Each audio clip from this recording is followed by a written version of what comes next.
All right, we'll go ahead and get started. Good afternoon, everyone, and thank you for joining us.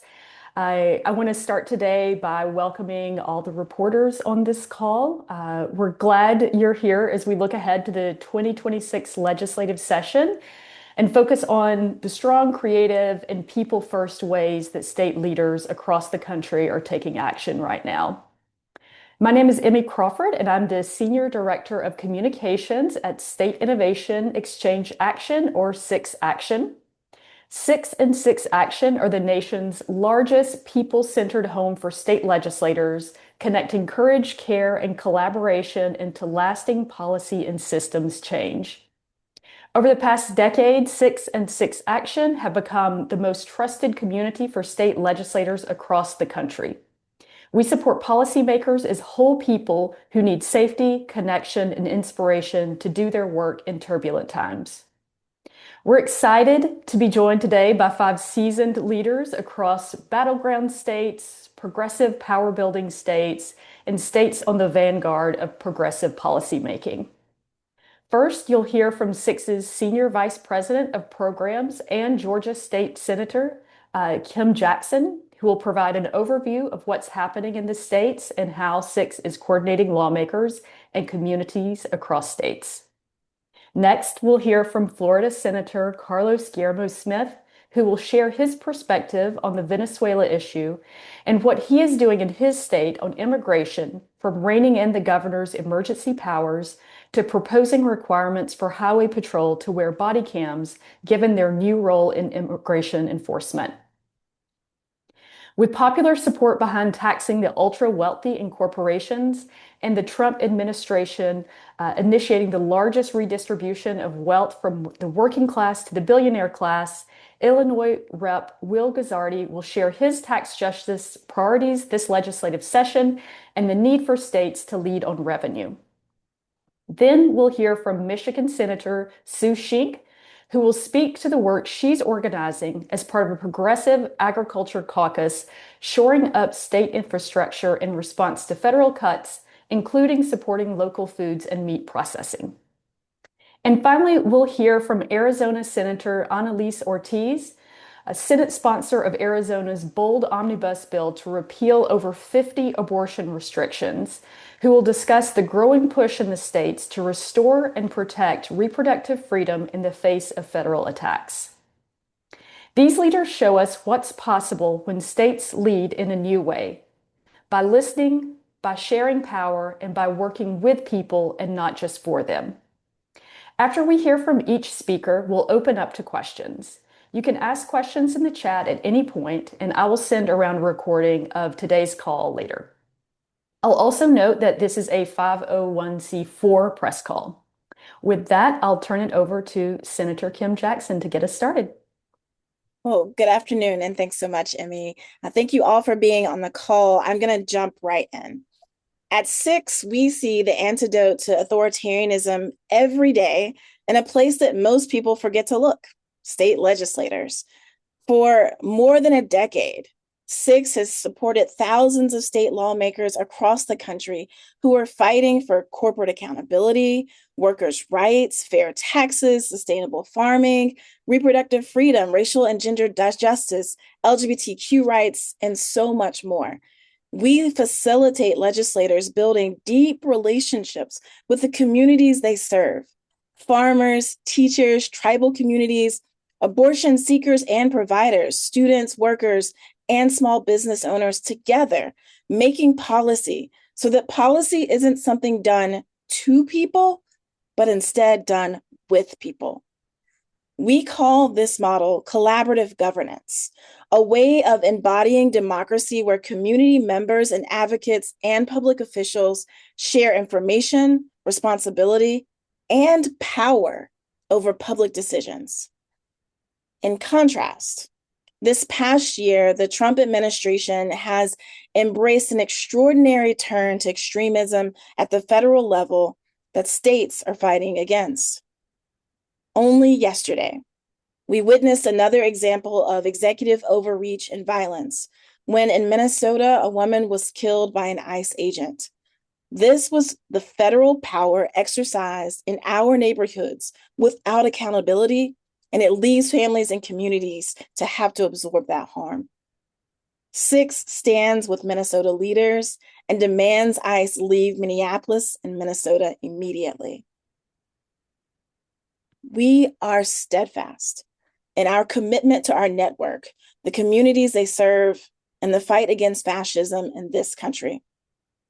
But let's be clear, in states, these fights are not new. For years, state legislators have been the testing grounds for extremism, for corporate consolidation, to anti DEI policies, and vicious attacks on the LGBTQ and immigrant communities. From budget cuts to vital social programs to attacks on women's health and reproductive freedoms, these are things that states have been dealing with that we're now seeing on the federal level. SiX's state legislators have been on the front lines fighting this extremism and working to make state government a force for progress, one that unites us rather than divides us and works for all of us and not just an elite few. In order to equip state legislators and partners across the country with the tools that they need to be able to do the work of this upcoming session, we've been able to provide states with a few things. First, evidence-based policy guidance and legislative toolkits. Additionally, practical governing strategies and training, narrative messaging, media and guidance for media guidance, and a collaborative network of legislators, partners, and allies across the states. As a result of the tools that we have developed and provided for legislators and partners through the lens of our priorities, state legislators have been able to proactively arm themselves to fight back against this current wave of authoritarianism and extremism and build a new vision for the future. While the Trump administration redistributes wealth upwards, SiX, in partnership with the State Revenue Alliance and our organizing of legislators in revenue coalitions, well, we're supporting tax legislation that raises millions of new revenue to support working families. Over 2 years, 52 lawmakers from 16 states have pushed 34 different bills that force billionaires and big corporations to pay their fair share of taxes. Legislators in states like Colorado and Arizona have successfully passed bills like the Reproductive Equity Act and crafted forceful messaging to help overturn abortion bans. And after attending multiple SiX events, legislators in Michigan created a progressive agricultural caucus with the aim of working across state lines to design solutions for regenerative agriculture and to bring awareness to the importance of rural economies and our country's food systems. SiX's SNAP guidelines that we shared with our legislators has helped countless of legislators and advocates create vital messaging around the impact of the cuts to the program and allowed legislators the confidence to be able to ask their states to step up and to feed all of those who go hungry. Look, I could go on and on for hours about the work that SiX has done in the past many months and many years to pull together resources and data and solutions to address our country's most pressing issues. But I'll leave it up to my fellow speakers to dig in a bit more. So with that, I will turn it over to Florida Senator, my dear colleague to the south of me, Mr. Carlos Guillermo Smith. Thank you, Senator. Thank you, Senator Jackson. Much appreciated. I am State Senator Carlos Guillermo Smith. I am joining you from Orlando, Florida. I want to thank all of my colleagues from across the country for standing together on this call. We come from different states, but we're united by a simple truth that government must protect human life, respect the rule of law, and never put politics above people. I represent Central Florida, where immigration is not an abstract policy debate. It is families, workers, students, and small business owners who are part of our communities. And right now, too many of them are living in fear of being targeted without transparency, fear of being separated from their families, and fear that political extremism has replaced basic standards of public safety and accountability. I do think it's important to begin with the killing of Renee Nicole Good in Minneapolis. Like many of you, we are heartbroken and angered by her murder. She was an American citizen, and this all happened during an ICE operation. This is exactly what many of us have warned about. When immigration enforcement is driven by fear, secrecy, and political extremism, innocent people are put in danger. Trump's extreme deportation regime has become a threat to public safety. When armed, masked agents operate without transparency or accountability, tragedy is not an accident. It is the foreseeable outcome. No one should lose their life because law enforcement is allowed to operate in the shadows, as ICE is able to do. That is why I have filed legislation here in Florida to restore basic law enforcement standards and put real safeguards in place, starting with Senate Bill 316, the Visible Act. This would prohibit law enforcement officers, including ICE, from wearing masks during operations and require clear, visible identification. Communities have a right to know who is detaining people in their neighborhoods. Law enforcement must be recognizable and accountable. We've also introduced Senate Bill 616, which would require Florida Highway Patrol officers to wear body cameras during immigration enforcement activities. For our state, this is critical given how Governor DeSantis has leaned on FHP to play a leading role in immigration enforcement in Florida. Body cameras protect the public and officers alike. They deter misconduct, they document the truth, and they ensure that when something goes wrong, accountability is not avoided. But safeguards on paper are not enough if leaders can simply ignore the law. Now, let me level set with you on what's happening here in Florida. Over 2 years ago, Governor Ron DeSantis declared a so-called immigration state of emergency. He has extended this state of emergency 19 times, and he has used his emergency authority under this state of emergency to bypass 25 Florida laws, which he used to build and operate what has become known as Alligator Alcatraz. This is not about public safety, it's about unchecked power. Here are the facts, thanks to an NBC 6 Miami investigation. Just 1 in 4 of over 6,700 men who have been detained at Alligator Alcatraz, just 1 in 4 had what ICE considers a criminal conviction. And for many of them, the most serious offense was a traffic violation. The state has used this so-called state of emergency to issue more than $200 million in no-bid contracts, corrupt no-bid contracts, to build this detention facility in the Everglades. They seized the property from Miami-Dade County, and they removed all transparency details and contracts from our transparency website. This is not law and order. It is the abuse of emergency powers to dodge accountability and enrich political allies. That's why we also filed Senate Bill 700. It would cap any state of emergency for any future governor for any reason. And at 1 year, that would be the cap.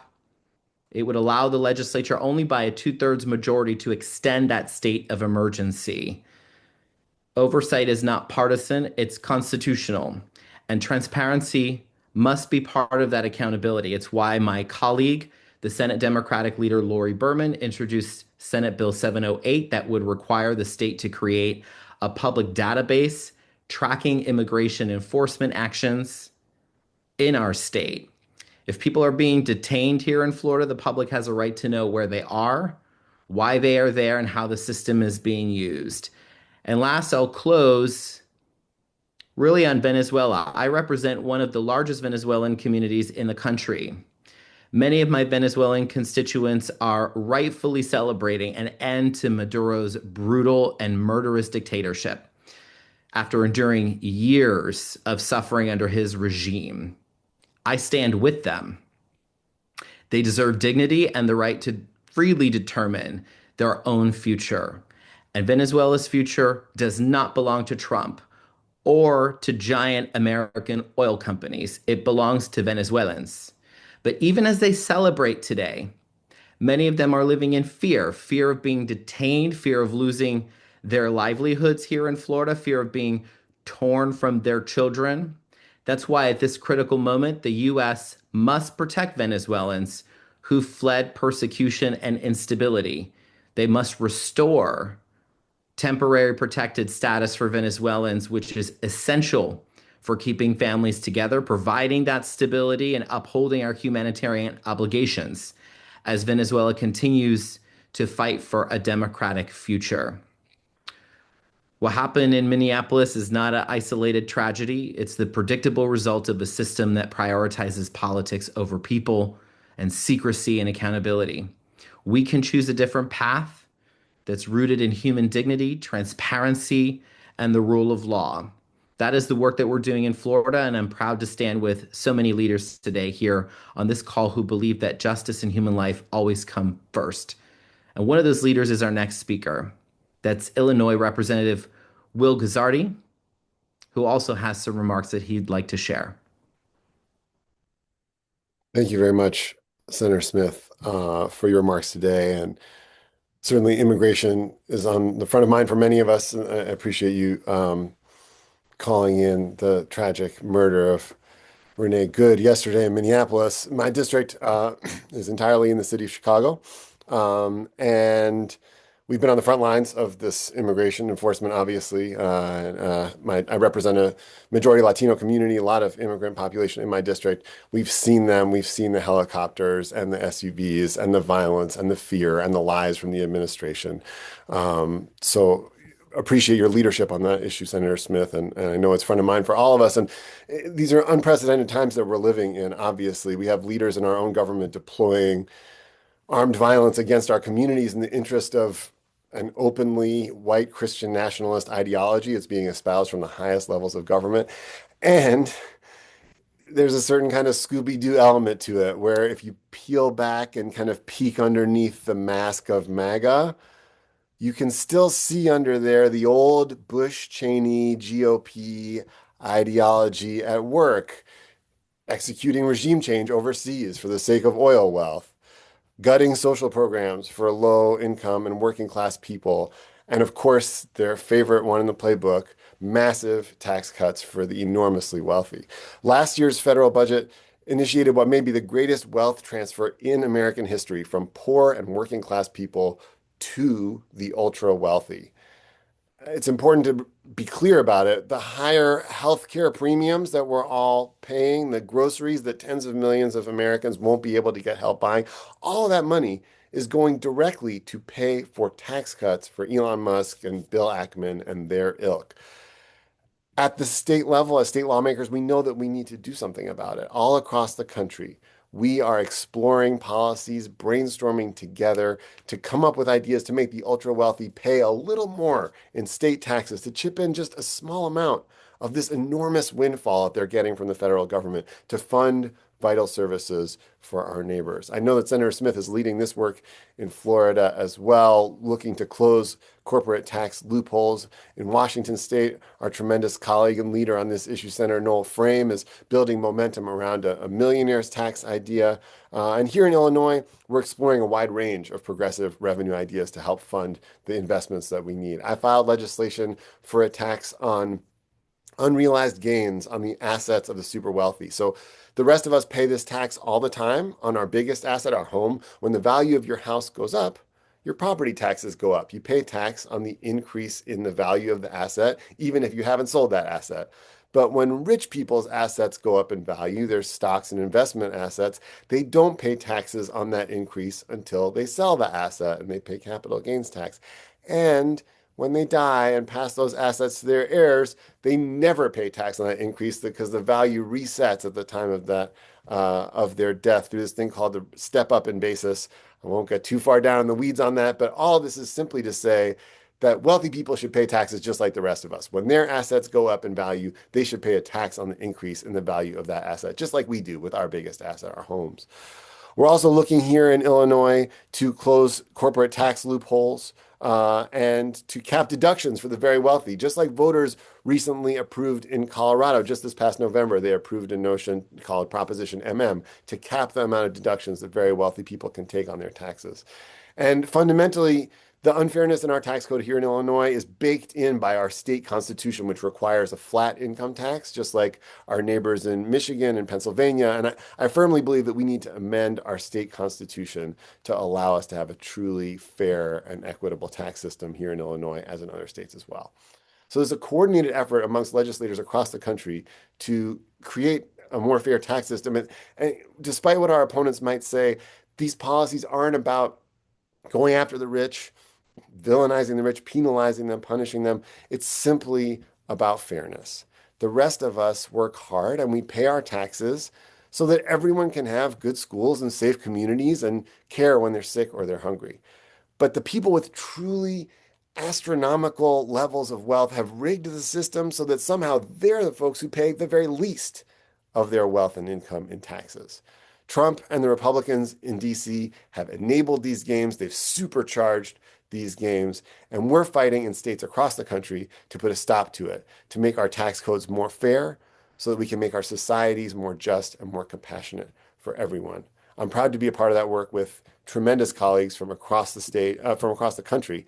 And I'm also proud to work with the other legislators in our SiX cohort on a variety of progressive topics. I'm going to introduce a colleague from the state of Michigan to speak more on her work. That's Michigan Senator Sue Shink. Hi, thank you. I'm so excited to be here. And my name is Sue Shink. I represent a district in Michigan that includes the University of Michigan, and I serve as chair of the Agriculture and Natural Resources Committee. In Michigan, we're dealing with the same issues that you've heard about from the other senators.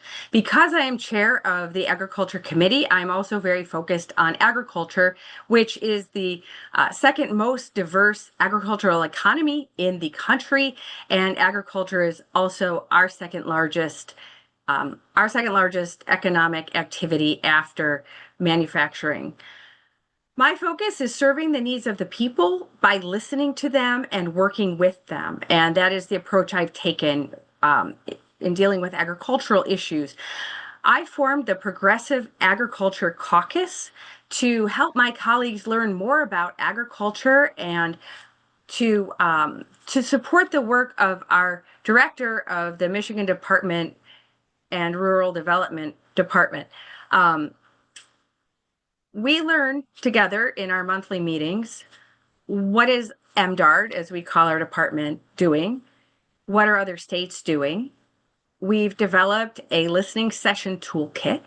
And so my colleagues have started conducting listening sessions, as have I, around the state to understand more about what farmers are facing and how do we solve that problem.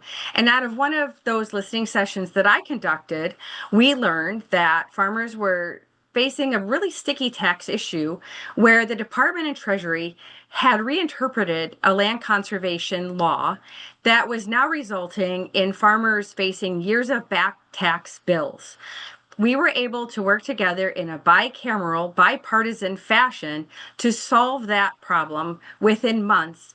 And the governor recently signed a number of bills into law to fix that problem in a session where we only had 25 bills become law.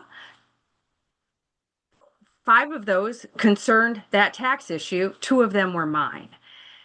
We've also learned about low overhead grazing for dairy, and also about meat processing, which is a huge issue in Michigan and something I will talk about more.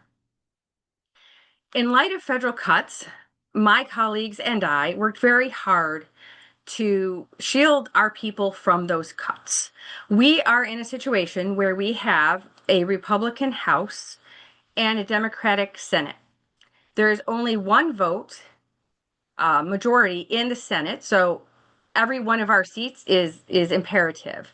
And our House budget cut, slashed and burned social services, food for people. It looked a lot like a Trump budget. And it also slashed our MDARD budget.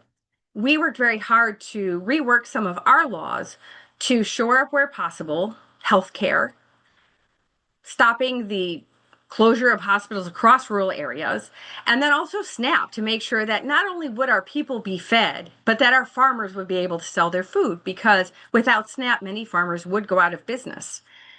Still, large holes remain. Foreign workers are scared to work in our state because of ICE raids. Farmers are still struggling because they've seen their markets close due to the tariffs that don't serve our people or our farmers. Reductions in healthcare options mean that some people in the Upper Peninsula actually have to drive 2 hours to get to a birthing hospital from where they live. And mental health services in many communities are facing steep cuts. We have a lot of work to do. Some of the work that we have been able to accomplish in a bipartisan manner is work that actually does go to helping people who are producing our food produce more food for our people and earn more doing it. So one of the bills that we were able to get into law was a cottage food law, which increases the amount that honey and maple syrup producers can produce from 15,000 to 25,000. Now, this is a bill that is dealing with small dollar amounts, but one of the things that I've learned from listening to farmers is that even row crop farmers who may be producing corn for ethanol oftentimes still have what we might call a side hustle. And making these side hustles easier, fewer barriers to earning a profit, can really make the difference in the margin between that farmer continuing on in their career as a farmer or having to find an off-the-farm job.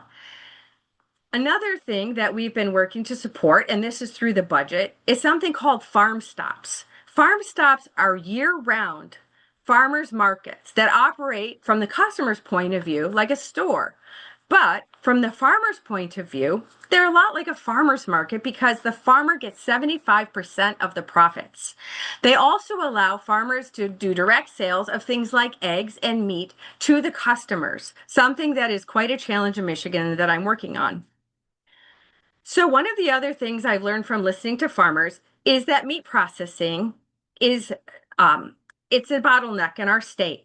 MDARD has allocated millions of dollars to build the capacity of meat processors, and I'm working on legislation to make meat processing easier by developing a state certification and then also a herd share possibility for people to purchase meat directly.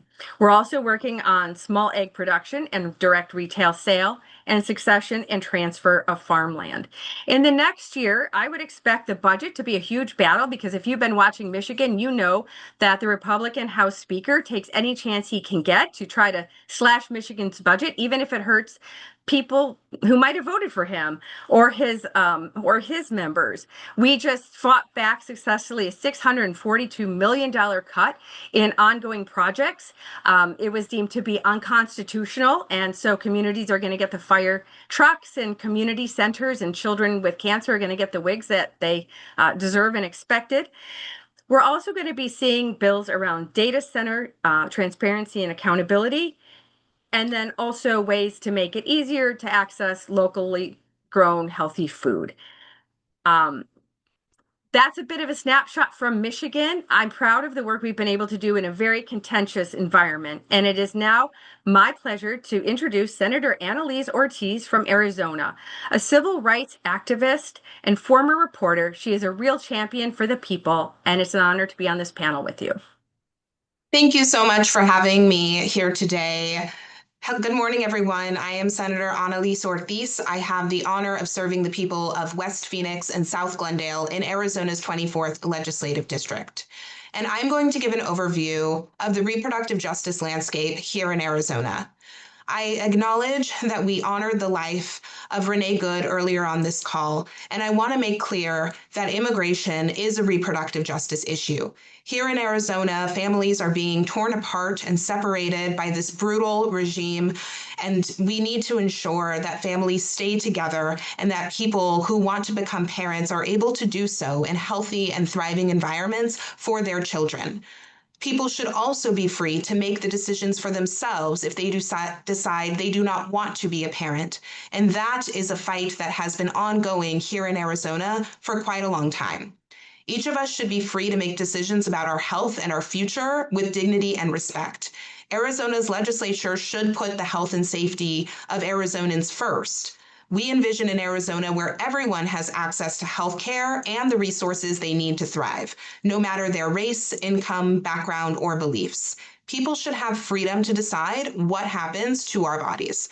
But historically, anti-abortion politicians here in Arizona have enacted dozens of abortion bans and restrictions to advance their agenda.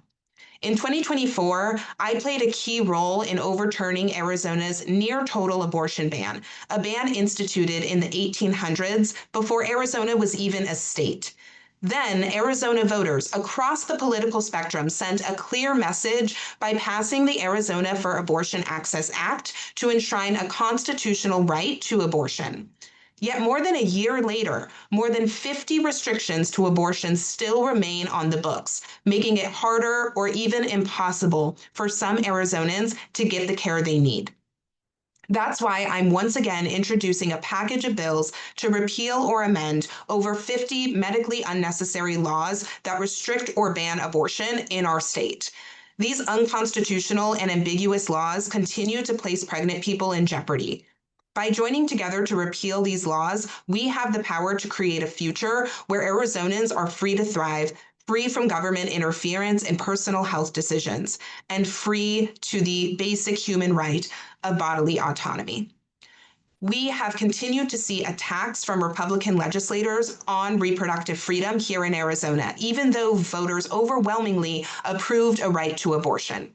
Republicans have even been so bold as to go after our very right to create citizens' petitions and put them on the ballot, which is how we were able to legalize a right to abortion.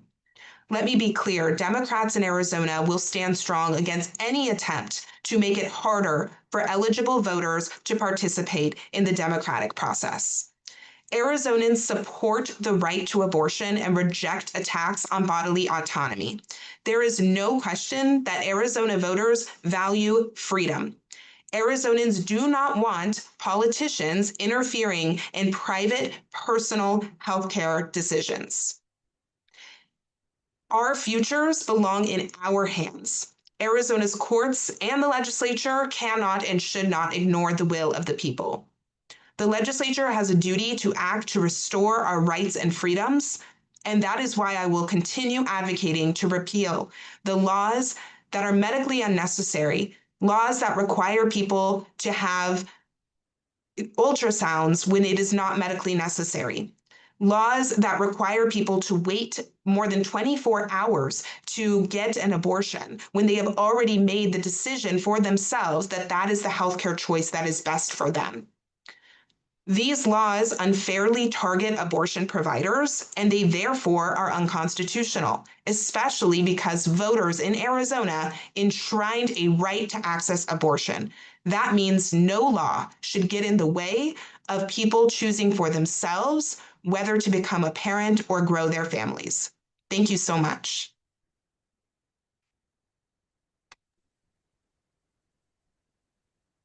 Thank you so much, Senator Ortiz, and all of our speakers today. We will now open to questions from reporters. You can drop your question in the chat below, or I believe you can raise your hand and I can unmute you if you want to verbally ask your question.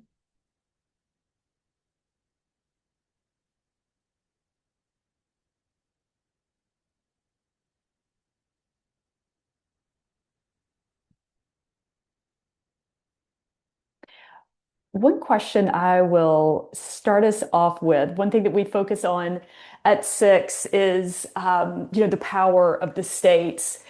So is there, we'll kind of popcorn this, something that you would want the public to understand about state politics right now that national coverage routinely misses?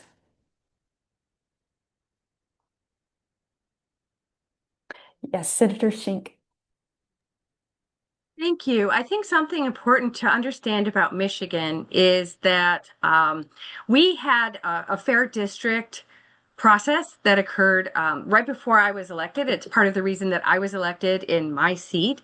It's a very narrow seat, so I make sure to address the needs of people in my district as opposed to looking at party. But without that process and without the Democratic majority in the legislature, we would very likely be looking at a situation where Medicaid would have been pretty much zeroed out and SNAP would have been cut almost to the point of not existing. And so I think it just shows the power of having Democrats in office and how a very tiny majority can make an incredible difference in the quality of lives of people no matter how they vote.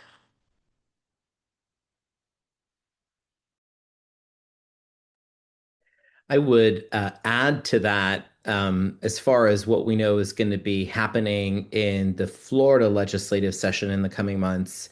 That is a likely a unprecedented mid-decade redistricting. So it has just been announced in Florida yesterday. The governor has declared a special legislative session to begin immediately after the regular session concludes. And the special session in April, which he declared would be, of course, to draw new congressional maps in Florida, rigged maps, corrupt maps that would keep Republicans in power per the request of Donald Trump, who says that he's entitled to more Republican representation in Washington. Now, we see this certainly happening across the country as far as different states trying to do Donald Trump's bidding and redrawing their maps at the expense of minority communities in order to rig these maps for Donald Trump. What makes Florida different is that partisan gerrymandering in the Sunshine State is completely illegal and completely unconstitutional. In 2010, Florida voters overwhelmingly approved a constitutional amendment known as fair districts. And what that constitutional amendment in Florida very clearly states is that no map can be drawn to benefit any incumbent or any political party. It is very clear. It is very black and white. And yet, the governor and Republican lawmakers in the Florida legislature are now pointing to every excuse that they possibly can beyond partisanship as a justification for squeezing Democratic members out of the congressional delegation in Florida and choking off minority representation against Florida law and in violation of Florida's constitution. What I would urge our constituents and maybe any Republican lawmakers who are my colleagues to be watching is to follow the lead of Indiana Republican state senators who rejected these partisan calls for a mid-decade redistricting, to follow our state's constitution, and actually to prioritize the everyday needs of Floridians, needs related to the rising cost of living, to affordability, to public safety, to public schools, and actually focus on the issues that matter rather than this political power grab that we know is coming here in Florida. Thank you. Our next question is from Jordan at More Perfect Union. With affordability, with affordability at the forefront of people's minds and elections on the horizon, are there efforts to introduce bills that introduce those quality of life issues?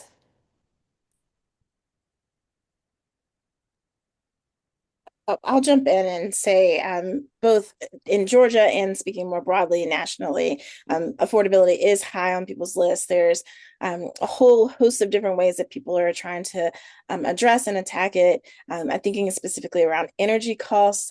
Many of you know Georgia has had a huge upset in our kind of power authority and have elected progressives for the first time in 20 years, specifically to try to address energy costs. And so there's legislation that is being introduced here in Georgia to try to address that. I know across the nation, people are thinking about data centers and the ways that data centers may be increasing people's energy costs and how they might be able to bring in more revenue from data centers to offset that. We also, SiX introduced and dropped, hopefully I'm sure all of our members on this call know this, but for the press, we have an affordability agenda that we release, which is a toolkit with some policy ideas that folks are introducing all across the state that range from things like a public grocery store to ensure and protect pricing, to making sure that AI is not being used to inflate prices, whether that's for rent or for groceries or for anything else that you buy. I know there are a number of legislators across the nation who've introduced bills like that. So lots of things are happening around affordability. Love to pass it over to my colleague in Michigan to riff from that. Thank you. And we're addressing those issues, and I do appreciate SiX's support in helping gather data for us and proposing policy ideas. In Michigan, we have passed legislation to turn underutilized properties into housing to address our affordable housing crisis. And we have also made significant investments, over $150 million in the last couple of years to, and I say each year, to address those issues. We are also looking to reduce drug prices and through public-private partnerships, make childcare more affordable. And then, of course, working on energy affordability and making sure that those increased energy uses from data centers are not increasing rates for our ratepayers. And I'll add to that, especially since the senator just mentioned trying to keep the cost of prescription drugs low. We have introduced legislation here in the Florida Senate, Senate Bill 222, that will cap insulin costs at $35 a month for those with private insurance. Because let's not forget, it's not just those who are uninsured who certainly are facing unaffordable health costs. It's those who actually do have health insurance who are still being gouged by their healthcare companies with soaring premiums and soaring prices for the cost of prescription drugs. We've introduced legislation as well to require more transparency and accountability for giant property insurers in the state. We know a huge cost driver for us here in Florida, especially thanks to climate change and the frequent and intensifying strength of hurricanes in our state, that property insurance has become terribly unaffordable. Our property insurance rates are often 4 and 5 times the national average here in the state of Florida. And yet, property insurance providers continue to escape accountability. They are not properly regulated either by the Office of Insurance Regulation in Florida. And so we have introduced legislation to require more transparency that we know will result in lower costs for property owners. And I would just add, here in Arizona, I have been leading efforts on affordable housing.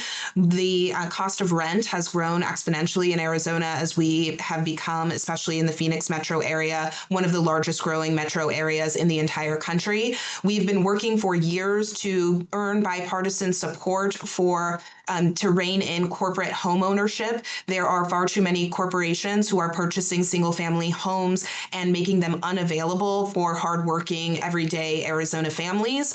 We are really proud to announce that we finally have bipartisan co-sponsorship for a bill to crack down on corporate home ownership. We feel very optimistic here in Arizona that we will be able to pass that this year and continue to work to bring down the cost of rent, make homeownership more affordable, and add to Arizona's housing supply.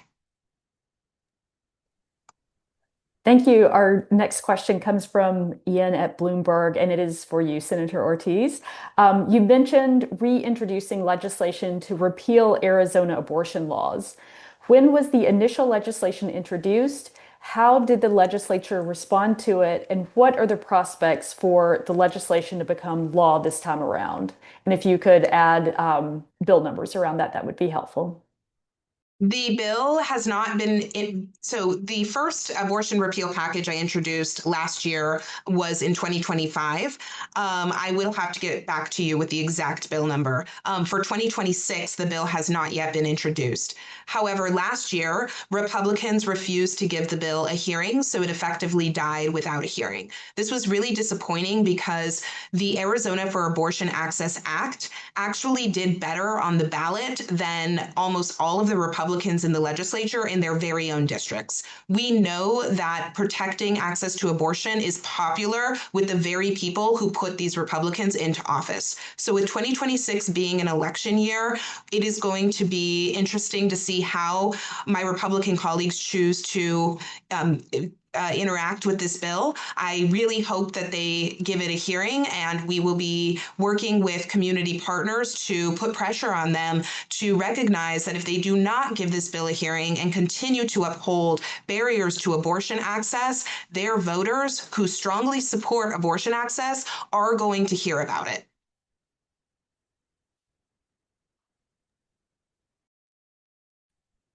Thank you for that. Do we have any final questions?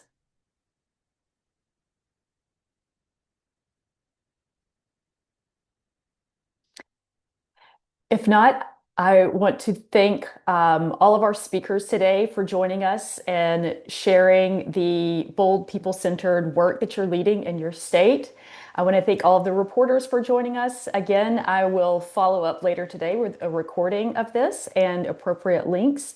And you can let me know if you have any other questions for our speakers, and we'll make the appropriate connection. Thank you all. Thanks, SiX.